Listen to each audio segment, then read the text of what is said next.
Welcome to the Kona Surfboard Shaping Room. I am Chris Chiara, and today we're going to talk about the ZoSO. This is a really cool shape. We spent a lot of years trying to get this shape perfected. I had an idea to create a shape that was a little bit different, a little outside the box. A twinster kind of wrapped up in a graveler shape. The ZoSO has a little bit of a hybrid outline, so it has a little bit of a wide point forward, a little bit of a hybrid nose here, tucked into a little bit like of a thumbtail with this kind of double wing that tucks in really nice. So what we did with the bottom contour, we put a nice double barrel all the way through, and what that does is it's going to help you keep it rail to rail, keep it loose. Also, we put these channels right outside the back. We really got to position these channels right.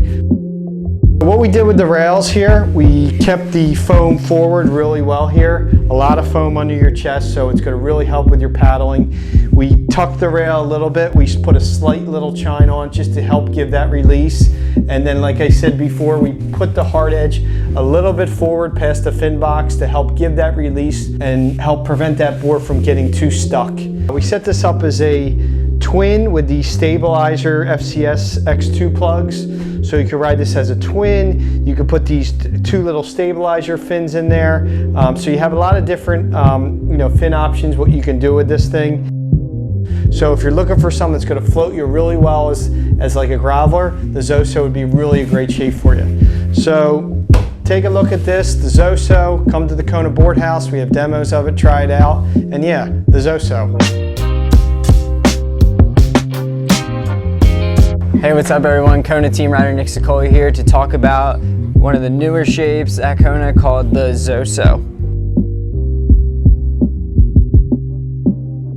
My favorite thing about this board is a little bit of the thickness in the rails, just because it gives it a little bit more of a paddle, like a mid-length, so that when you're gliding into the waves, you're catching it with ease, but then you can kind of get back off the tail and let these big keel fins I ride it with do all the work and kind of surf it a little bit up more. It also features low entry rocker, so catching waves and planing into them is a little bit easier. I love bringing it to 2nd Street in North Wildwood or the Cove in Cape May. I don't really like longboarding, so to replace that, I kind of threw this in there. Gives me that same feel of a retro kind of fish style, but then with a more modern nose.